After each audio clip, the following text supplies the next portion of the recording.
सुन लो, UPSC पर आप सभी का स्वागत है। नमस्कार। आज हम एक बहुत ही अहम मुद्दे पर बात करने वाले हैं।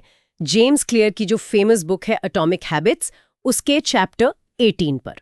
जी, chapter 18 the truth about talent when genes matter and when they don't, यानी प्रतिभा का सच, जीन कब मायने रखते हैं और कब नहीं।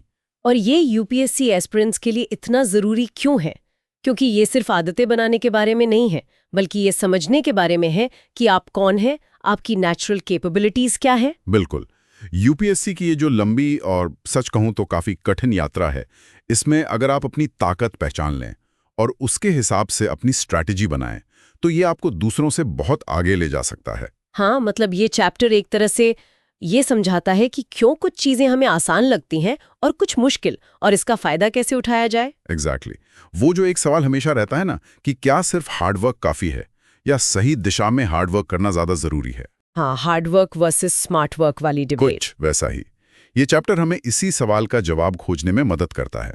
हम देखेंगे कि जीन्स और नेचुरल एबिलिटीज का क्या रोल है, पर्सनालिटी कैसे हमारी आदतों और तैयारी को इफेक्ट करती है, और सबसे जरूरी यूपीएससी की तैयारी में सही खेल कैसे चुने, मतलब सही ऑप्शनल, सही स्ट्रैटेजी, और फिर अपनी ताकत का मैक्सिमम फायदा कैसे उठाएं। तो काफी कुछ है बात करने को। जी हाँ, काफी गहराई में जाना होगा आज। चलिए शुरू करते हैं उस फेमस उदाहरण से जो क्लियर ने दिया है एथलीट्स का। हाँ, माइकल फेल्प्स और हिचम एल्गेरूस। बिल्कुल। फेल्प्स स्विमिंग के बादशाह और एल्गेरोस मिडिल डिस्टेंस रनिंग के शहंशाह।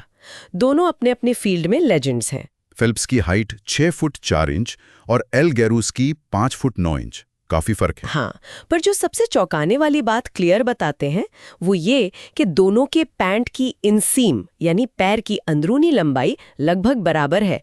30 इंच फेल्प्स की, 30.5 इंच एल्गेरूस की। पैदा करते हैं। अच्छा, और एल्गेरूस का? उनका उल्टा है। उनके पैर बहुत लंबे हैं और ऊपरी शरीर छोटा है। ये रनिंग के लिए आइडियल है। लंबे पैर मतलब बड़ा स्ट्राइड। वाह, मतलब उनकी फिजिकल बनावट ही उनके खेल के लिए जैसे बनी थी। बिल्कुल। प्रकृति ने उन्हें उस खास काम के लिए ऑप्टिमाइज किया था। अब सोचिए अगर ये दोनों अपना खेल बदल लेते हैं। हाँ, अगर फेल्प्स दौड़ने लगते और एल्गेरूस तैरने। फेल्प्स का वजन करीब 194 पाउंड्स। रनिंग के लिए ये बहुत ज्यादा है। वो शायद दौड़ तो लेते, पर एलीट लेवल पर कम्पीट करना नामुमकिन होता। और एल्गेरूस? उनकी हाइट और हाथों की लंबाई स्विमिंग के लिए एक बड़ा डिसएडवांटेज होती है। शायद ओलंपिक क्वालिफाई करना भी मुश्किल हो जाता। तो इससे क्या सबक मिलता है यूपीएससी एस्पिरेंट्स के लिए? क्या कोई खास टाइप का कैंडिडेट ज्यादा सफल होता है? नहीं, टाइप की बात नहीं है। सबक यह है कि सिर्फ टैलेंट या मेहनत काफी नहीं है। आपको सही कंपटीशन फील्ड चुनना होगा। सही मैदान। हाँ, यूपीएससी में गलत ऑप्शनल चुन लेना या ऐसी पढ़ने की स्ट्रैटेजी अपनाना जो आपकी नेचुरल लर्निंग स्टाइल से मेल नहीं खाती, वो बिल्कुल वैसा ही है जैसे फेल्प्स को दौड़ाना या एल्गेरूस को तैराना। आप मेहनत तो बहुत करेंगे, पर रिजल्ट शायद वैसा ना मिले। ये बहुत गहरा पॉइंट है। मतलब अपनी क्षमताओं के अनुसार अपना मैदान चुनना। बिल्कुल। और यहीं पर बात आती है जीन्स और क्षमताओं की। ये मानना कि हाँ, लोग अलग अलग क्षमताओं के साथ पैदा होते हैं। हाँ, लेकिन इस पर बात करने में थोड़ी हिचक होती है। कहीं ये ना लगे कि हम कह रहे हैं सब कुछ पहले से तय है, वो बायोलॉजिकल डिटर्मिनिज्म वाली बात। वो डर वाजिब है, पर क्लियर उसे बहुत अच्छे से एड्रेस करते हैं।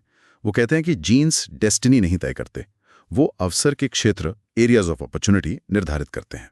अवसर के क्षेत्र मतलब कि आपके जीन्स आपको कुछ चीजों की तरफ ज्यादा झुकाव दे सकते हैं। कुछ स्किल्स शायद आपको दूसरों के मुकाबले जल्दी आ जाएं, लेकिन इसका मतलब ये नहीं कि आप सिर्फ वही कर सकते हैं, या अगर झुकाव नहीं है तो आप कुछ कर ही नहीं सकते। तो आईएएस बनना किस्मत या जीन में लिखा नहीं होता? बिल्कुल नहीं। ये मिथक तोड़ना बहुत जरूरी है। जीन एक तरह से दोधारी तलवार हैं, आसानी से बदलते नहीं। अगर माहौल सही हो तो वरदान बन जाते हैं, माहौल गलत हो तो अभिशाप। जैसे वो 7 फीट लंबाई वाला उदाहरण, बास्केटबॉल में वरदान, जिम्नास्टिक्स में अभिशाप। प्रिसाइसली। आपकी जो तथाकथित कमजोरी है वो किसी और कॉन्टेक्स्ट में आपकी ताकत बन सकती है, और ये माहौल या पर्यावरण ही तय करता है कि कौन से जीन या प्रतिभा उपयोगी है। माहौल बदलने पर सफलता के पैमाने भी बदल जाते हैं। ये सिर्फ फिजिकल नहीं, मेंटल माहौल पर भी लागू होता है। हाँ, जैसे क्लियर अपना उदाहरण देते हैं कि वो आदतें बनाने में अच्छे थे पर गिटार बजाने में नहीं। योग्यता जो है वो कॉन्टेक्स्ट पर निर्भर करती है। Competence is context dependent. तो जो लोग टॉप पर परफॉर्म करते हैं वो सिर्फ बहुत ट्रेंड नहीं होते, बल्कि उस काम के लिए फिट भी होते हैं। मतलब दे आर वेल सूटेड। हाँ, ये एक बहुत बड़ा फैक्टर है। उन्होंने सही जगह पर अपना फोकस लगाया होता है। और सबसे जरूरी बात जो मैं फिर से दोहराना चाहूंगा, गैबर माटे का वो quote, genes can predispose but they don't predetermine. एक बार फिर, genes can predispose but they don't predetermine. Genes प्रवृत्त कर सकते हैं, पूर्व निर्धारित नहीं करते। बिल्कुल। तो लक्ष्य ये होना चाहिए कि आप अपना प्रयास उन क्षेत्रों की ओर लगाएं जो आपको एक्साइट करते हैं और आपके नेचुरल स्किल से मेल खाते हैं। अपनी एम्बिशन को अपनी एबिलिटी के साथ अलाइन करें। ठीक है, लेकिन ये पता कैसे करें कि कौन से अवसर और आदतें हमारे लिए सही हैं? इसका जवाब मिलता है अपनी पर्सनैलिटी को समझकर। अच्छा, पर्सनालिटी। यहाँ पर बिग 5 मॉडल की बात आती है ना? हाँ, क्लियर कहते हैं कि लगभग हर व्यवहार के पीछे कहीं ना कहीं जीन्स का प्रभाव होता है। रॉबर्ट प्लोमिन का कोट है कि जेनेटिक प्रभाव टीवी देखने से लेकर शादी करने या न करने तक हर चीज में है, और जीन्स हमारी पर्सनैलिटी को शेप करते हैं। पर्सनालिटी यानी अलग-अलग परिस्थितियों में हमारे व्यवहार का एक कंसिस्टेंट पैटर्न। करेक्ट। और इसे समझने का एक पॉपुलर तरीका है बिग 5 पर्सनैलिटी ट्रेट्स। पहला है ओपननेस टू एक्सपीरियंस, यानी नए विचारों, नई रणनीतियों को आजमाने की कितनी इच्छा है आप में। हाँ, कुछ लोग यूपीएससी तैयारी में नए तरीके ट्राई करने को तैयार रहते हैं, नई बुक्स, नए नोट्स बनाने के तरीके। दूसरे शायद परंपरागत तरीकों पर ही टिके रहना पसंद करते हैं। दूसरा है कॉन्शियंशियसनेस, कर्तव्य निष्ठा। कितने ऑर्गेनाइज्ड, प्लान्ड हैं आप? यूपीएससी के लिए बहुत जरूरी लगता है। हाई कॉन्शियंशियसनेस वाले शायद डिटेल प्लान बनाते हैं, शेड्यूल फॉलो करते हैं। लो कॉन्शियंशियसनेस वाले शायद ज्यादा स्पॉन्टेनियस हों, लास्ट मिनट तैयारी पर निर्भर करें।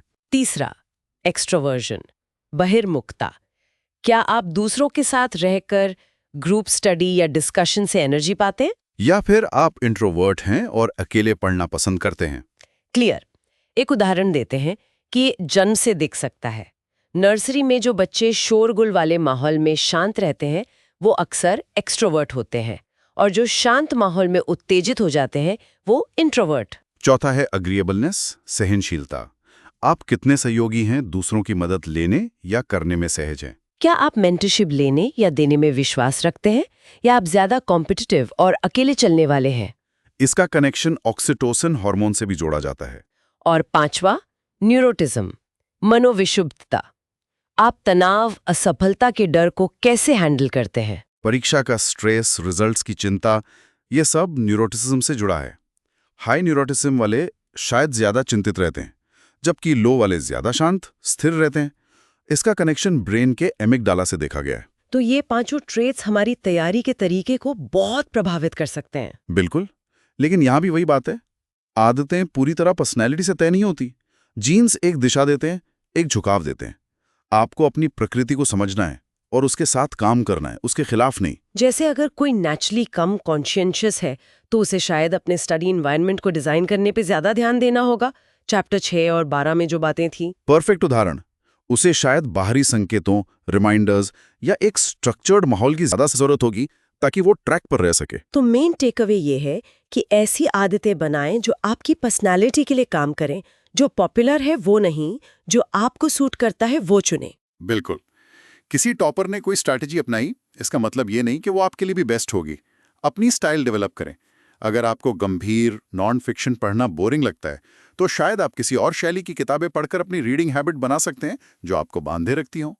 हर आदत का एक इंजॉयबल वर्जन मौजूद है, उसे खोजना है, क्योंकि आदतें तभी टिकेंगी जब वो संतोषजनक होंगी।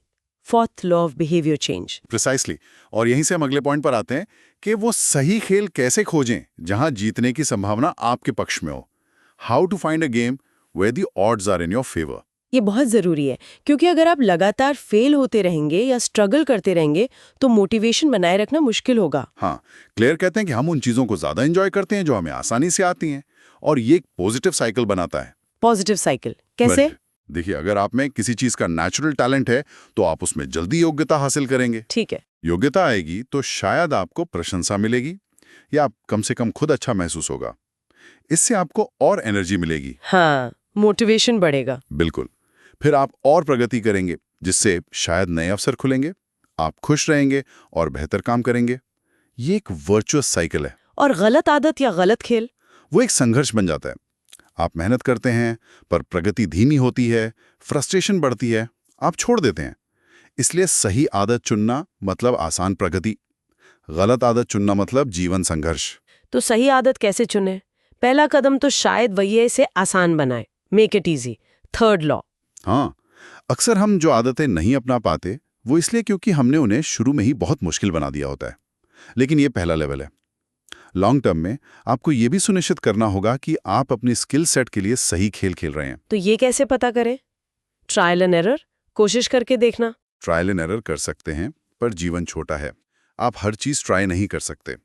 क्लियर एक बेहतर तरीका सुझाते हैं, explore exploit trade off. Explore exploit trade off, ये क्या है? इसका मतलब है कि शुरुआत में, जैसे करियर के शुरू में या कॉलेज में या यूपीएससी तैयारी के शुरुआती चरण में, आपको एक्सप्लोर करना चाहिए। यानी अलग अलग चीजें आजमाना। हाँ, अलग अलग सब्जेक्ट्स, अलग अलग स्टडी टेक्निक्स, नोट्स बनाने के तरीके, शायद अलग ऑप्शनल के कुछ टॉपिक्स पढ़कर देखना, एक वाइड नेट डालना। और फिर एक्सप्लॉइट। जब आपको लगे कि हाँ, ये तरीका या ये सब्जेक्ट मेरे लिए काम कर रहा है, मुझे इसमें मजा आ रहा है और रिजल्ट भी दिख रहा है, तब आप उस पर एक्सप्लॉइट करें, यानी उस पर ज्यादा फोकस करें, उसमें गहराई तक जाएं।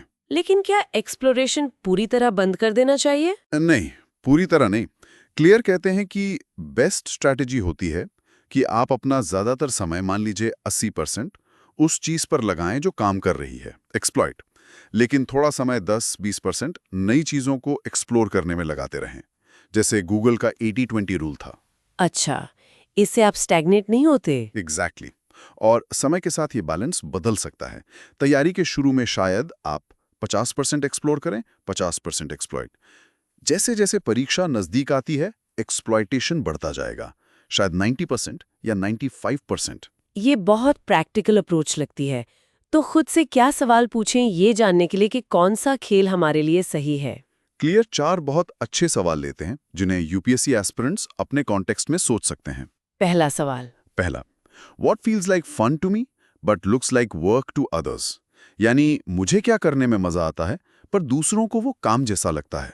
यूपीएससी के संदर्भ में शायद किसी को घंटों तक न्यूज़पेपर एनालाइज करना पसंद हो, जबकि दूसरे को वो बोझ लगे। बिल्कुल। या किसी को आंसर राइटिंग में मजा आता हो, नए नए तरीके से लिखने में, ये वो काम हो सकता है जिसका दर्द आप दूसरों से बेहतर सह सकते हैं। दूसरा सवाल। What makes me loose track of time, किस चीज में मैं इतना खो जाता हूं कि समय का पता ही नहीं चलता।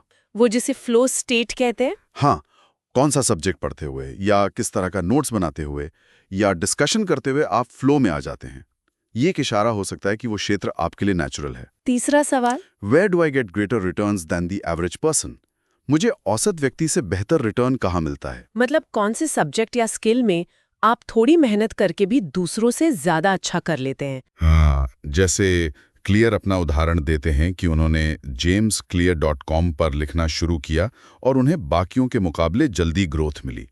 ये दिखाता है कि शायद वो उस काम के लिए वेल सूटेड थे। यूपीएससी में हो सकता है कोई एस्पिरेंट एथिक्स में नेचुरली अच्छा हो या मैप्स जल्दी याद कर लेता हो। और चौथा सवाल। What comes naturally to me, मेरे लिए स्वाभाविक रूप से क्या आता है, बिना किसी दबाव के। आप असल में क्या करना पसंद करते हैं, आपकी ऑथेंटिक स्टाइल क्या है। ये सवाल काफी इंट्रोस्पेक्टिव हैं।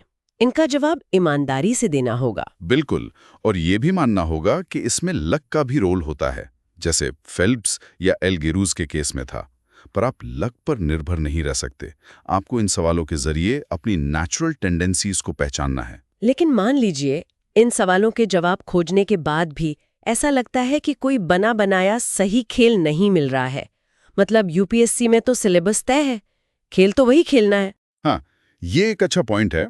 यहाँ क्लियर एक और आइडिया देते हैं। अगर आपको ऐसा खेल नहीं मिल रहा जहाँ संभावनाएं आपके पक्ष में हो, तो अपना खेल बनाएं। अपना खेल बनाएं। यूपीएससी में ये कैसे पॉसिबल है? इसका मतलब ये नहीं कि आप सिलेबस बदल दें। इसका मतलब है कि आप अपने यूनिक स्किल्स को कंबाइन करके एक अलग अप्रोच अपनाएं। क्लियर स्कॉट एडम्स डिल्बर्ट कॉमिक्स की क्रिएटर का उदाहरण देते हैं। हाँ, वो कहते हैं कि एडम्स दुनिया के बेस्ट आर्टिस्ट नहीं थे, ना ही बेस्ट कॉमेडियन थे और ना ही टॉप के बिजनेस एक्सपर्ट। लेकिन उनका ड्राइंग जो ठीक ठाक थी, उनका ह्यूमर जो ठीक ठाक था और उनका बिजनेस एक्सपीरियंस, इन तीनों का कॉम्बिनेशन बहुत रेयर था, यूनिक था। एग्जैक्टली। तो सिद्धांत ये है, when you can't be better, be different. जब आप बेहतर होके नहीं जीत सकते तो अलग होकर जीतें। अपने स्किल्स को मिलाएं जिससे कंपटीशन कम हो जाए और आप अलग दिखें। बिल्कुल। नियमों को अपने हिसाब से थोड़ा बदलें। क्लियर कहते हैं, a good player works hard to win the game everyone else is playing. A great player creates a new game that favors their strengths and avoids their weaknesses. ये लाइन बहुत पावरफुल है। अच्छा खिलाड़ी मौजूदा खेल जीतने के लिए मेहनत करता है, महान खिलाड़ी नया खेल बनाता है जो उसकी ताकत के अनुकूल हो और कमजोरियों से बचाता हो। जी, क्लियर ने खुद अपना मेजर बायोमैकेनिक्स खुद डिजाइन किया था, अलग-अलग डिपार्टमेंट से कोर्स लेकर। तो यूपीएससी एस्पिरेंट इसे कैसे अप्लाई कर सकता है? सोचिए, क्या आप अपने अलग-अलग सब्जेक्ट्स के ज्ञान को मिलाकर निबंध या एथिक्स में एक बहुत ही यूनिक पर्सपेक्टिव दे सकते हैं? अगर आपका बैकग्राउंड साइंस का है, तो क्या आप उसे गवर्नेंस या इकोनॉमी के सवालों में इस्तेमाल कर सकते हैं? अच्छा, मतलब इंटरडिसिप्लिनरी अप्रोच अपनाकर? हाँ, या फिर अपनी कम्युनिकेशन स्किल्स या राइटिंग स्टाइल को इतना यूनिक बना लें कि वो आपको बाकियों से अलग करे। और स्पेशलाइजेशन, क्या वो भी एक तरीका है? बिल्कुल। अगर आपको लगता है कि आपकी ओवरऑल क्षमताएं उतनी नहीं हैं, तो आप किसी एक संकरे क्षेत्र, नैरो कैटेगरी में बेस्ट बनने की कोशिश कर सकते हैं। जैसे वो आर्म रेसलर का उदाहरण देते हैं, जो शायद ओवरऑल एथलीट ना हो, पर आर्म रेसलिंग में दुनिया में बेस्ट हो। यूपीएससी में शायद किसी ऑप्शनल सब्जेक्ट के किसी खास हिस्से में महारत हासिल करना हो सकता है, या आंसर राइटिंग के किसी खास स्टाइल में। पॉइंट ये है कि आप अपनी ताकत पर खेलें। क्लियर एक और एनालॉजी देते हैं, आलू और अंडे की। आलू और अंडा? हाँ, आप ये कंट्रोल नहीं कर सकते कि आप आलू हैं जो उबलते पानी में नरम हो जाता है, या अंडा जो सख्त हो जाता है। लेकिन आप ये तय कर सकते हैं कि आप किस खेल में खेलें, यानी किस माहौल में जाएं, जहां नरम होना फायदेमंद है या सख्त। मतलब अपने लिए अनुकूल वातावरण, फेवरेबल एनवायरनमेंट। बिल्कुल। तो ये सब जानने के बाद जीन्स, पर्सनालिटी, सही खेल, इसका मतलब ये तो नहीं कि मेहनत करनी नहीं पड़ेगी। नहीं, बिल्कुल नहीं। बल्कि क्लियर कहते हैं कि जीन्स कड़ी मेहनत की जरूरत को खत्म नहीं करते, वो उसे स्पष्ट करते हैं। वो बताते हैं कि किस पर कड़ी मेहनत करनी है। अच्छा, मतलब मेहनत को सही दिशा देना। हाँ, जब आप अपनी ताकत पहचान लेते हैं तो आपको पता होता है कि अपना समय और ऊर्जा कहाँ लगानी है, कौन से अवसर पकड़ने हैं और किन चुनौतियों से शायद बचना बेहतर है। अपनी प्रकृति को समझना आपको बेहतर रणनीति बनाने में मदद करता है। तो बायोलॉजिकल अंतर मायने रखते हैं, लेकिन दूसरों से तुलना करने के बजाय अपनी पूरी क्षमता तक पहुंचने पर फोकस करना चाहिए। एग्जैक्टली। आपकी जो सीमाएं हैं उन पर अटके मत रहिए, बल्कि उन सीमाओं के करीब पहुंचने के लिए लगातार प्रयास कीजिए। और ये भी याद रखना है कि जीन्स बिना काम के सफलता नहीं दिला सकते। बिल्कुल। क्लियर जिम ट्रेनर का उदाहरण देते हैं, जब तक आप खुद उतनी मेहनत नहीं करते, तब तक दूसरों की सफलता को सिर्फ किस्मत या अच्छे जीन्स कहकर खारिज करना ठीक नहीं है। हो सकता है उन्होंने आपसे कहीं ज्यादा मेहनत की हो, बस सही दिशा में। तो इस चैप्टर का सार क्या है? एक बार मुख्य बातें दोहराते हैं। जरूर। पहला, सफलता के लिए सही कंपटीशन फील्ड चुनना बहुत जरूरी है। दूसरा, सही आदत चुने जो आपकी प्रगति को आसान बनाए, वरना जीवन संघर्ष बन सकता है। तीसरा, जीन्स अनुकूल माहौल में फायदा देते हैं, प्रतिकूल माहौल में नुकसान। चौथा, ऐसी आदतें चुने जो आपकी नेचुरल क्षमताओं और पर्सनालिटी के अनुरूप हो। पांचवा, या तो अपनी ताकत के अनुसार खेलें या फिर अपने स्किल्स को मिलाकर अपना नया खेल बनाएं। छठा, जीन्स मेहनत को खत्म नहीं करते, बल्कि ये स्पष्ट करते हैं कि मेहनत कहाँ करनी है। और अंत में वो सबसे महत्वपूर्ण लाइन जिस पर यह चैप्टर खत्म होता है, work hard on the things that come easy. उन चीजों पर कड़ी मेहनत करे जो आपके लिए आसान हो। सुनने में थोड़ा अजीब लगता है, पर इसका मतलब गहरा है। हाँ, मतलब जहां आपकी नेचुरल स्ट्रेंथ है, जहां आपको कम एफर्ट में ज्यादा रिटर्न मिलता है, उस एरिया में अपनी पूरी जान लगा दें, क्योंकि वहीं आपकी सबसे बड़ी बढ़त है। बहुत खूब। तो चलिए अब यूपीएससी एस्पिरेंट्स के लिए जो मुख्य बातें हैं उन्हें एक बार फिर से बिल्कुल स्पष्ट रूप से बुलेट पॉइंट्स में समेटते हैं। बिल्कुल। पहला और सबसे जरूरी, आत्म जागरूकता, सेल्फ अवेयरनेस कुंजी है। अपनी नेचुरल स्ट्रेंथ्स, वीकनेसेस और पर्सनालिटी को पहचानिए। यही आपकी यूपीएससी स्ट्रैटेजी का आधार होना चाहिए। दूसरा, सही रण क्षेत्र चुनें। Optional subject, answer writing style, पढ़ने का तरीका, नोट्स बनाने की तकनीक वो चुनें जो आपकी प्रकृति के अनुकूल हो, न कि सिर्फ इसलिए कि किसी टॉपर ने वैसा किया था। तीसरा, जीन्स अवसर देते हैं, गारंटी नहीं। अपनी नेचुरल टैलेंट वाले क्षेत्रों पर फोकस करें, लेकिन ये याद रखें कि कड़ी मेहनत के बिना सफलता नहीं मिलेगी। Effort is non negotiable. चौथा, अपनी पर्सनैलिटी के साथ काम करें, उसके खिलाफ नहीं। अगर आप नेचुरली ऑर्गेनाइज नहीं हैं तो सिस्टम और एनवायरनमेंट डिजाइन पर ज्यादा निर्भर करें। अगर आप इंट्रोवर्ट हैं तो अकेले पढ़ने पर फोकस करें, ग्रुप स्टडी के पीछे ना भागें सिर्फ इसलिए कि वो पॉपुलर है। 5वां, एक्सप्लोर और एक्सप्लॉइट का बैलेंस समझें। तैयारी के शुरुआती दौर में नई चीजें आजमाएं, एक्सप्लोर, लेकिन जैसे ही कुछ काम करने लगे उस पर टिक जाएं और उसे मास्टर करें, एक्सप्लॉइट। 6, यूनिक बने।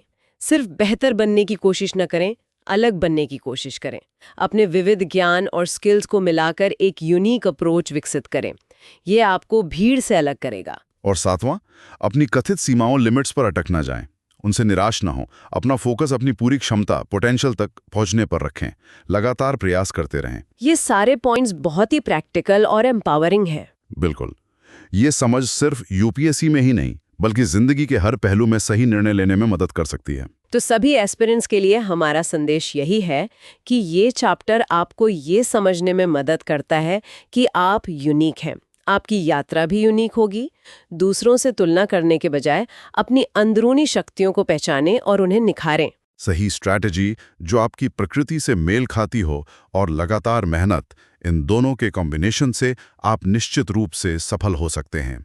अपनी क्षमता को पहचानें और उसे हासिल करने में जुट जाएं। एक सवाल जो शायद सभी को सोचना चाहिए, क्या वो विषय या काम जिसे आप अक्सर टालते रहते हैं वो महज आपका आलस है, या कहीं आपकी बनावट, आपकी नेचुरल इंक्लिनेशन आपको ये इशारा तो नहीं कर रहे कि शायद आप गलत खेल खेल रहे हैं? ये बहुत अच्छा सवाल है। इस पर विचार जरूर कीजिएगा। और मैं ये भी कहूँगा कि इस पूरी चर्चा को शायद एक बार फिर से सुनें, नोट्स बनाएं, सोचें कि ये सिद्धांत आपकी अपनी तैयारी पर कैसे लागू होते हैं। हाँ, क्योंकि पहली बार में शायद सारी बातें उतनी गहराई से समझ ना आए, इसे दोबारा सुनना फायदेमंद होगा। बिल्कुल। और अगर आपको ये डिटेल विश्लेषण, ये गहरी बातचीत पसंद आए तो कृपया हमारे चैनल सुन लो यूपीएससी को यूट्यूब पर लाइक करें। अपने साथी एस्पिरेंट्स के साथ इसे शेयर भी जरूर करें। ज्ञान बांटने से बढ़ता है। नीचे कमेंट सेक्शन में हमें बताएं कि आप अपनी ताकत का इस्तेमाल अपनी तैयारी में कैसे करने की सोच रहे हैं। आपके क्या विचार हैं इस चैप्टर पर? और सबसे महत्वपूर्ण, चैनल को सब्सक्राइब करना ना भूलें और वो जो बेल आइकॉन है उसे भी दबा दें ताकि भविष्य में आने वाले ऐसे ही डिटेल्ड विश्लेषण आप मिस ना करें। आप सबका सुनने के लिए बहुत बहुत धन्यवाद। धन्यवाद।